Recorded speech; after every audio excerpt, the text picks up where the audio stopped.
Olá, olá, meus amigos, tudo bem? Como você vai?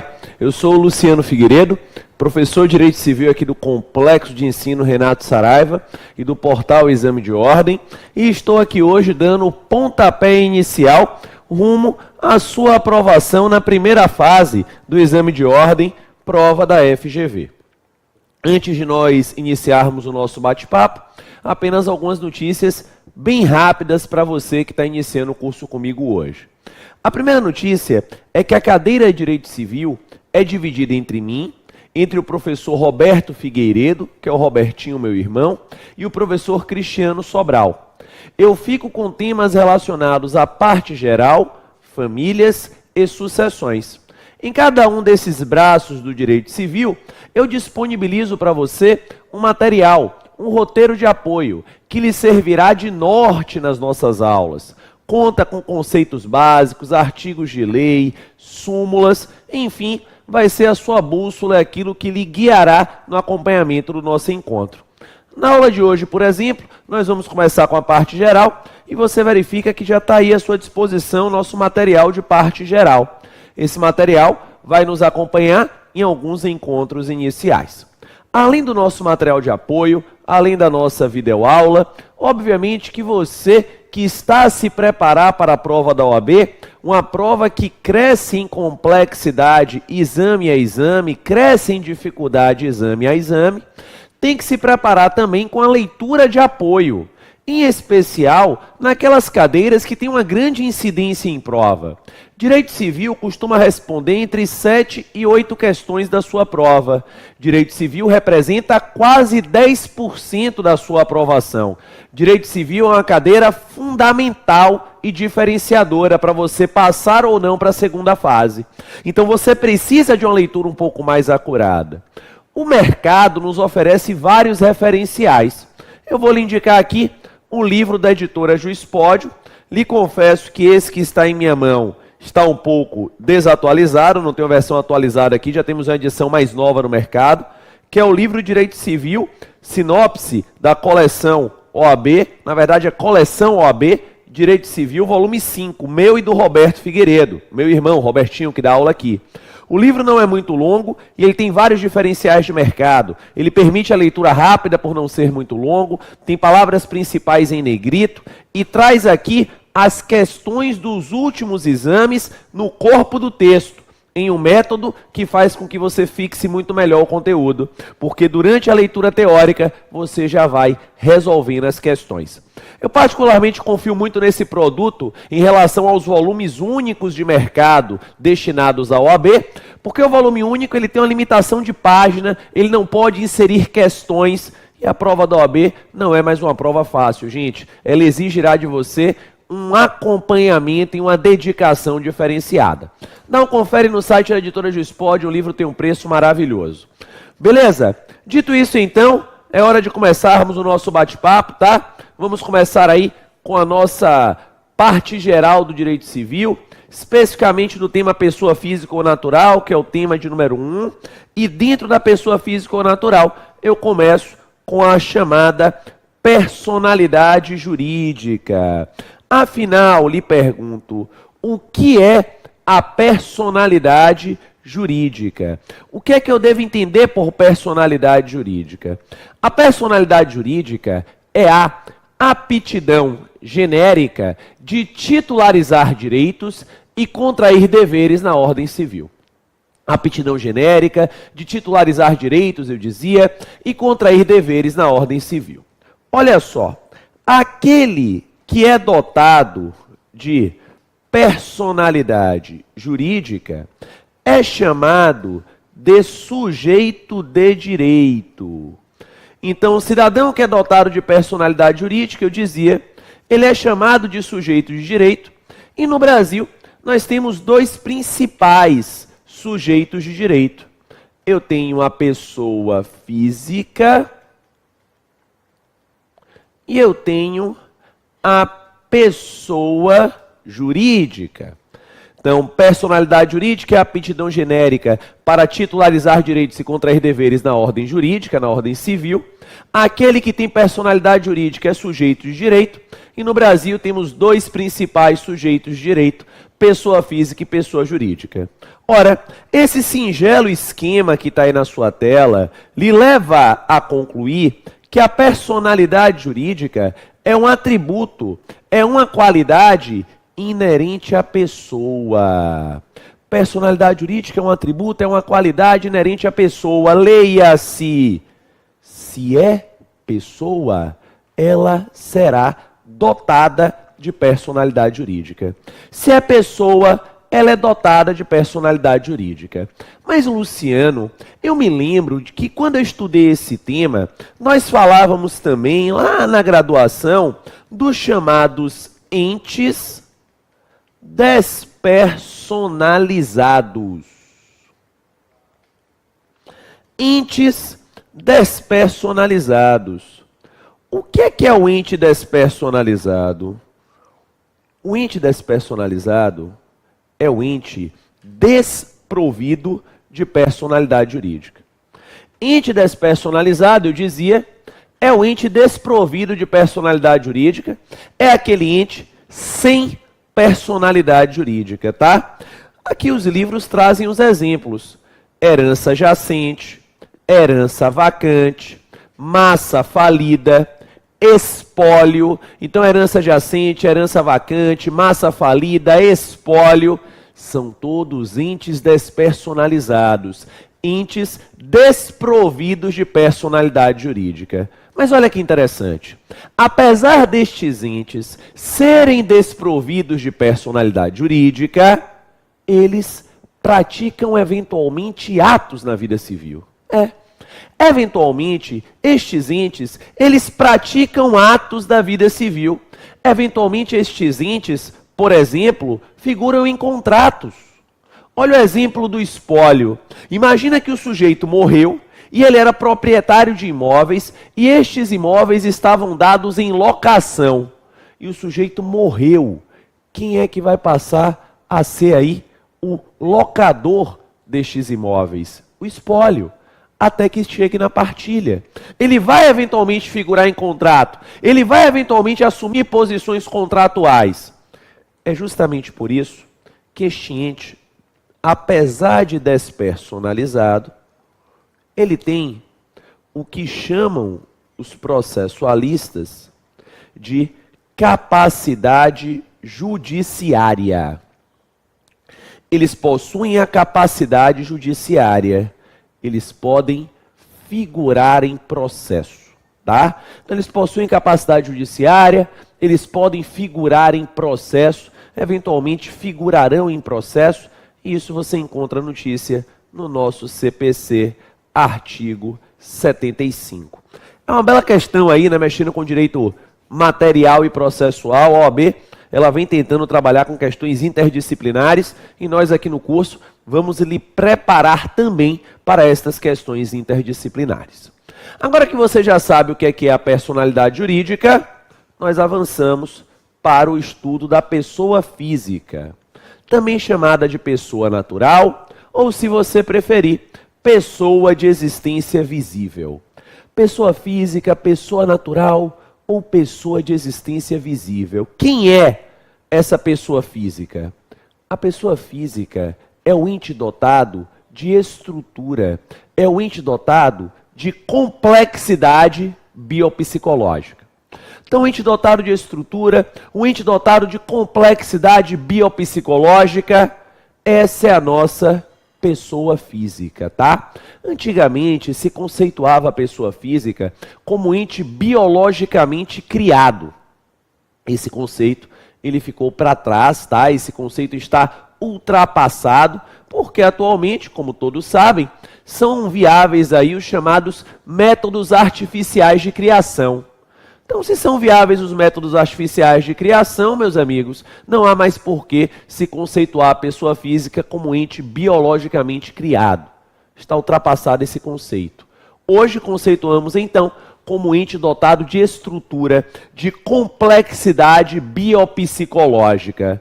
Mas aí eu lhe pergunto, e quando é que esta pessoa física, ela irá adquirir a sua personalidade jurídica? Em qual momento? Quem responde a essa dúvida é a primeira parte do artigo 2º do Código Civil. Primeira parte do artigo 2º do Código Civil, que me diz que a pessoa física, ela vai adquirir a sua personalidade jurídica no momento em que houver o nascimento com vida. Nascimento com vida. Luciano, e o que é que eu devo entender por nascimento com vida? Quando a pessoa física for expulsa do ventre materno e respirar. Ela é expulsa do ventre materno e respira. Naquele momento, foi expulsa do ventre materno e respirou, ela vai adquirir, eu dizia, a sua personalidade jurídica. Gente, é até curioso você parar para raciocinar aqui, portanto, que não é no momento do registro que a pessoa física adquire personalidade jurídica. Não é no registro. É no nascimento com vida. Não foi no momento em que você foi registrado, não foi no momento em que foi lavrada a sua certidão de nascimento, que você adquiriu sua personalidade. Seguramente que não. Você ganhou lá atrás, quando você nasceu com vida. Porque o registro de nascimento, a certidão de nascimento, ela costuma demorar alguns dias, né? Claro. Então, para você compreender, narrar o meu caso, eu, Luciano, nasci com vida no dia 14 de outubro. E o meu registro de nascimento, a minha certidão de nascimento, só foi lavrada no dia 18. Eu passei alguns dias internados, minha mãe teve algumas complicações em decorrência do meu parto, enfim, não foi uma coisa muito fácil. E depois de alguns dias, graças a Deus, tanto eu quanto ela tivemos alta. Ela ficou muito saudável e vive até hoje. E aí tivemos alta, e aí meu pai então me registrou, lavrou a certidão do meu nascimento. Ora, este registro, portanto, é um ato meramente declaratório de direito e com efeito retroativo. Ex tunc. Claro. Por que ex tunc? Por que para trás, Luciano? Porque eu adquiri a minha personalidade quando eu nasci com vida, lá atrás. O registro posterior é um ato meramente declaratório, vai apenas declarar esta situação. Beleza? Fica ligado nessa possível questão de prova. Mas, professor, e o nascituro? E o nascituro? Vou avançando. Como é que fica aí, Luciana, a história do nascituro? Bem, para início de conversa, a gente tem que se lembrar quem é o nascituro, né? O nascituro é aquele que já foi concebido, ainda não é nascido e é dotado de vida intrauterina. Então, já concebido, ainda não nascido e dotado de vida intrauterina, este é o nosso nascituro. Beleza. Está lá na barriga da mamãe, está lá em período gestacional. Ok. Como é que fica, então, lhe pergunto, a personalidade jurídica deste nascituro? Quem nos responde, inicialmente, é a segunda parte do artigo 2º do Código Civil. Perdão. Segunda parte do artigo 2º do Código Civil, que indica que a lei põe a salvo, desde a concepção, os direitos do nascituro.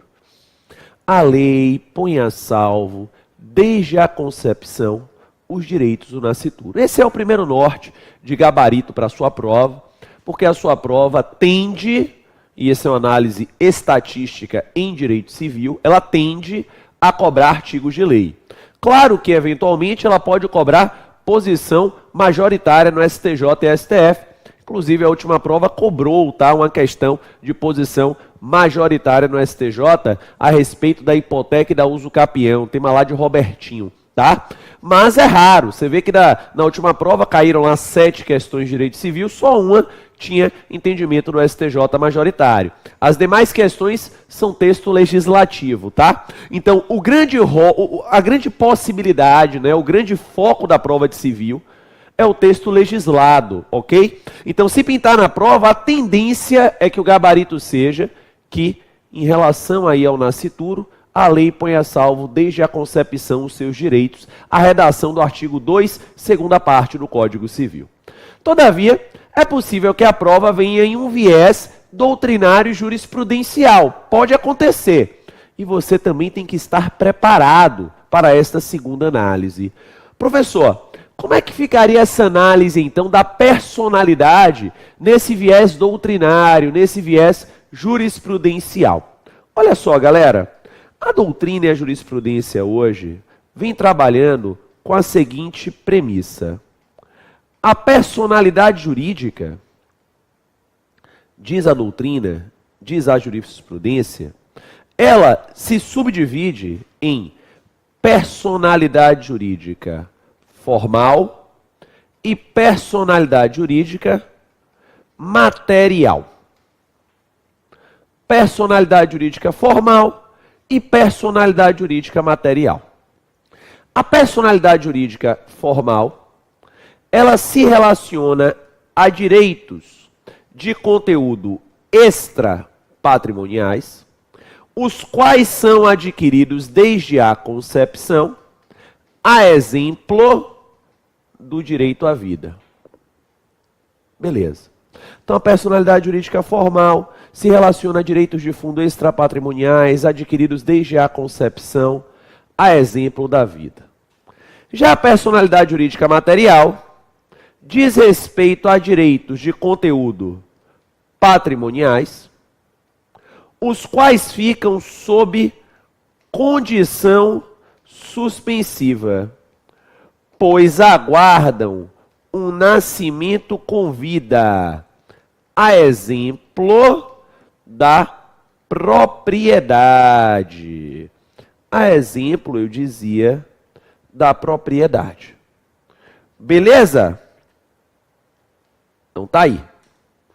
Personalidade jurídica formal dialoga com os direitos extrapatrimoniais adquiridos desde a concepção, a exemplo da vida. Enquanto a material dialoga com os direitos patrimoniais, os quais ficam sob condição suspensiva, aguardando o nascimento com vida, a exemplo da propriedade. Tá? Por exemplo, o nascituro tem direito à vida. O nascituro tem direito à vida. Né? O aborto, inclusive, é tipo penal, salvo lá as raras exceções, o aborto se configura tipo penal. Ok.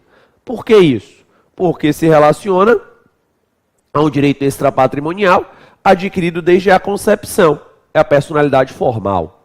O nascituro, por exemplo, pode receber doação.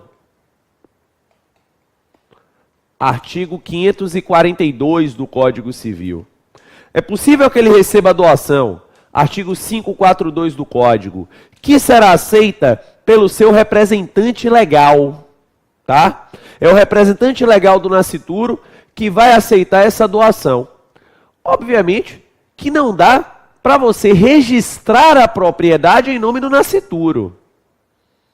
Não é possível que você faça isso, que você registre a propriedade em nome do nascituro. Não dá para eu chegar no cartório de registro de imóveis, por exemplo, e registrar um imóvel em nome de um nascituro. O que é que acontece então? O representante aceita a doação realizada para o nascituro, mas por dizer respeito a patrimônio, essa doação fica condicionada. Ela fica sob condição suspensiva. Ela aguarda o nascimento com vida para que você possa efetivamente transferir esta propriedade ao nascituro. Beleza? Agora que você já sabe o que é personalidade, quando a pessoa física adquire a personalidade, como fica a personalidade em uma análise do nascituro, é momento de avançarmos para estudarmos o tema capacidade. Então vamos avançando, vamos para a capacidade. E o que é a capacidade? A capacidade é a medida jurídica da personalidade. Capacidade é a medida jurídica da personalidade. E essa capacidade, que é esta medida jurídica da personalidade, ela se divide em duas espécies. Capacidade de direito, também chamada de gozo ou jurídica, e capacidade de fato, também chamada de exercício ou atividade. Então essa capacidade, eu dizia, ela se bifurca em dois mundos, tá? Eu tenho a capacidade de direito, também chamada de gozo ou jurídica, e tenho a capacidade de fato, também chamada de exercício ou atividade, ok? Eu vou começar com a nossa capacidade de direito. Quem tem capacidade de direito? Artigo 1º do Código Civil. Toda pessoa. Toda pessoa é capaz de direitos e deveres na ordem civil. Toda pessoa. Luciano, se eu quiser doar uma propriedade para uma criança de 4 anos de idade, eu posso? Pode.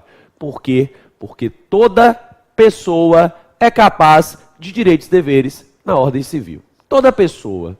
Eu, você, o recém-nascido, inimputável, o sujeito que está em coma, até Matheus Carvalho, que é doido, tem capacidade de direito. Não é isso, W? Até Matheus. Até ele tem capacidade de direito, veja você. Então, toda pessoa é capaz de direitos e deveres na ordem civil. Beleza?